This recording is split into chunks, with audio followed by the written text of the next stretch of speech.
think we keep coming back to this toddlers and tiaras thing. Not all children act like that. Brawley doesn't scream when we do her hair. She doesn't cry when we do her makeup. She doesn't cry when we make her practice. She does it because she likes it. All kids are gonna, you know. And that show's also edited to show the drama. You wouldn't watch it if it wasn't. I mean, you don't want to watch. I mean, and it's true. Public doesn't want to watch something that you can't, I mean, that's boring.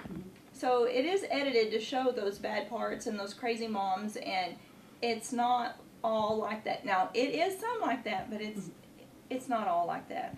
Would you say then it depends on maybe the parent or the individual circumstance then? Oh yeah, I think so. I mean, definitely we've seen parents act like they act on the TV show firsthand, but that's not us. You know, the second Tanner says, I'm done, we're done. If someone would take the time to sit and listen to a pageant mom that, you know, let her explain her side, I think they might change their mind without seeing all the negative on TV. And once again, I want to say it's just like any other sport. You know, you're going to win or you're going to lose. And at the end of the day, somebody's going to lose. And at that point in time, you either dust yourself off and try again and do better, or you just quit. What about you? I know she's a little younger, so have you had to already, you know, explain that to her? Like sometimes you may get a crown, sometimes you don't, or how do you take that approach with her? Again, kind of like Bobby and Heather, Bradley hasn't lost yet, so we haven't left without anything yet. I don't know that she would even realize she didn't win. She just likes to go. She likes to go. She likes to be on stage. She likes to do all of that. I don't know that she wouldn't realize she didn't win. I don't think it's got anything to do with a mental issue or that you're lacking in anything. You know, in the beginning when it's a baby, well, of course, beauty pageants, you want to put your baby in there. You want that crown. It's the cute little fun thing for everybody to say, your baby's beautiful.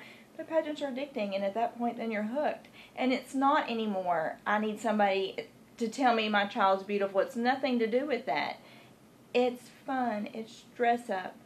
We don't send Tanner to school that way. We don't go shopping in a crown. It's fun for a day. It's fun for a weekend. I mean, we have amazing memories made with Tanner. And those are things she's going to remember when she has kids. You know, do you think that this will have lasting effects later on in life, that the only time they will feel beautiful is if they are made up or dressed up? I don't think so. I know personally with my daughter, I tell her she looks beautiful every single day. Tanner has such a big family, and I think that she probably hears that she's beautiful every day by so many people. And, of course, that can be in a ponytail and a T-shirt. That's when my mom thinks she looks most beautiful, is when she has her hair in a ponytail. So I don't think so. Yeah, and I've never done pageants, and I couldn't wait to wear makeup. And then when spray tans came out, I think I was probably one of the first ones in there. So I don't think that has anything to do with the beauty pageant. I think that has to do with you wanting to feel beautiful yourself. Yeah, and anything, Tanner doesn't get into my makeup or, put makeup on or wanted to do any of that when it's not a pageant. So, no, I don't think so. I agree. We don't dress Brawley up in, she wears normal clothes. She doesn't wear makeup on a normal day. And I promise you at least one person while we're out will tell me and her how pretty she is. So I don't think it has anything to do with the pageant side of it.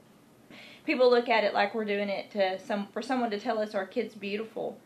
But I think once they listen to me explain it and listen to Tanner's love of it, not our love of it, but Tanner's love of it, it changes. And especially when they meet Tanner.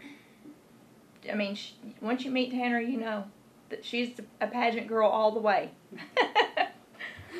And I know, theirs is a little bit older, so it might be easier and a benefit there because she's able to explain, hey, I love this, coming from a toddler's perspective. And I'm sure, because you might get the extra criticism because of toddlers and tiaras. How do you handle that, or what do you say? And is she able to explain to people, I love it too? Or what's your response to it? Brawley will definitely tell people that she loves pageants, so I don't ever have to hey, Brawley, tell them what you think about pageants. If she hears anybody talking about it, she's going to let you know.